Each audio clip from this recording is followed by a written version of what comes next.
కృష్ణమ్మ పోటెత్తుతోంది. బెజవాడ గజగజ వణుకుతోంది. వేల కుటుంబాలు వరదలో అలమటిస్తున్నాయి. ఎటు చూసినా వరద విలేమే కనిపిస్తోంది. ఎప్పుడూ చూడనంత జలప్రళయం. అమరావతి ప్రాంతాన్ని కూడా వరద ముంచెత్తింది. ఇటు లంక గ్రామాలు సైతం భయం గుప్పిట్లో ఉన్నాయి.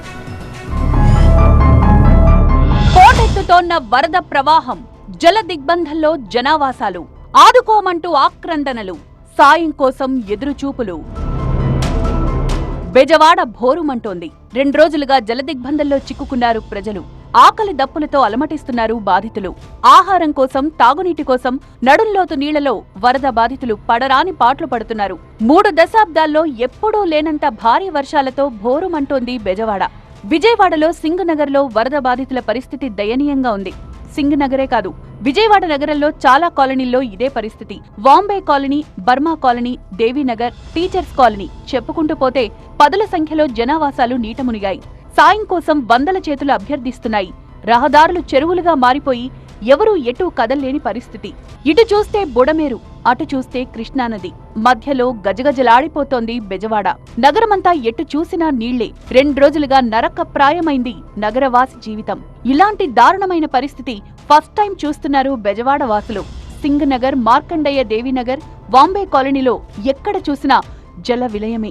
కరెంటు లేదు. చాలా చోట్ల తాగేందుకు మంచినీళ్లు లేవు. వాహనాలు మునిగిపోయాయి. కొన్ని ప్రాంతాల్లో ఫస్ట్ ఫ్లోర్ వరకు నీళ్లొచ్చేయడంతో బోట్ల సాయంతో వారిని సురక్షిత ప్రాంతాలకు తీసుకువెళ్తున్నారు. పడవల్లోనే ఆయా ప్రాంతాల్లో ఆహారం సరఫరా చేస్తున్నారు. విజయవాడలో దాదాపు 50,000 ఇళ్లు వరద బారిన పడ్డట్లు చెప్తున్నారు. 3 లక్షల మందికి పైగా ఎఫెక్ట్ అయ్యారు.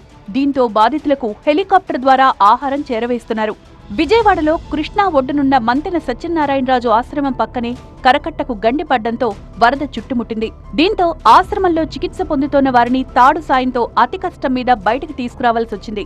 కృష్ణమ్మ ఉగ్రరూపం దాల్చింది. ప్రకాశం బ్యారేజీకు భారీగా వరదొస్తోంది. 70 గేట్లెత్తి సముద్రంలోకి నీటిని విడుదల చేశారు. అక్కడ ప్రస్తుతం 2వ ప్రమాద హెచ్చరిక కొనసాగుతోంది. ఓ పక్క వరద పోటెత్తుతోన్న సమయంలోనే ప్రకాశం బ్యారేజీ గేట్లను 4 పడవలు ఢీకొట్టడం కలకలం రేపింది. బైకులు, కార్లు తిరిగే రోడ్లపైకి పడవలొచ్చేశాయి. రాజధాని అమరావతి ప్రాంతాన్ని కృష్ణా వరద నీరు చుట్టుముట్టింది.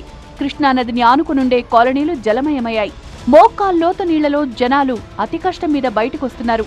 కాలనీల్లో పడవలు తిప్పుతూ బాధితులను సురక్షిత ప్రాంతాలకు తరలించారు. తుళ్లూరు ప్రాంతంలో పూర్తిగా జలదిగ్బంధంలో ఉంది హరిచంద్రాపురం. పడవల్లో గ్రామ ప్రజలకు ఆహారం, తాగునీరు అందించారు అధికారులు. రాయపూడి పెదలంకలో వరద ప్రవాహానికి 200 పాడి గేదెలు కొట్టుకుపోయాయి. కరకట్ట వెంట కృష్ణానది ఉధృత ప్రవాహం కలవరపెడుతోంది. నీటి ప్రవాహం పెరిగితే రాయపూడి దగ్గర కరకట్ట తెగే అవకాశం ఉండడంతో లోతట్టు గ్రామాల ప్రజలు బిక్కుబిక్కుమంటున్నారు.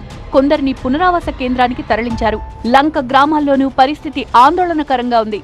రేపల్లె మండలం పెనుమూడు దగ్గర పల్లెపాలెం వరద నీటిలో మునిగిపోయింది. దీంతో మంచాలు, సామాన్లు బోట్లలో వేసుకుని స్థానికులు సురక్షిత ప్రాంతాలకు చేరుకుంటున్నారు. గంటకి వరద ఉధృతి పెరుగుతూ ఉండడంతో ప్రజలు బిక్కుబిక్కుమంటున్నారు. వేమూరు, రేపల్లె నియోజకవర్గాల్లో పర్యటించారు మంత్రి గొట్టిపాటి, ఎమ్మెల్యే నక్క ఆనందబాబు. లంక గ్రామాల్లో తీసుకోవాల్సిన చర్యలపై అధికారులతో సమీక్షించారు. మంత్రులు, ఎమ్మెల్యేలు ఎక్కడికక్కడ సహాయక చర్యలు పర్యవేక్షిస్తున్నారు. వరద ప్రాంతాలను స్వయంగా పరిశీలించారు సీఎం చంద్రబాబు నాయుడు. ప్రభుత్వం అన్ని విధాలా ఆదుకుంటుందని బాధితులకు భరోసా ఇచ్చారు. ప్రకృతి విపత్తుతో ప్రభుత్వం వెంటనే స్పందించినా అంచనాలకు మించిన వరదతో ముంపు ప్రాంతాల్లో ప్రజలు ఇంకా జలదిగ్బంధంలోనే ఉన్నారు.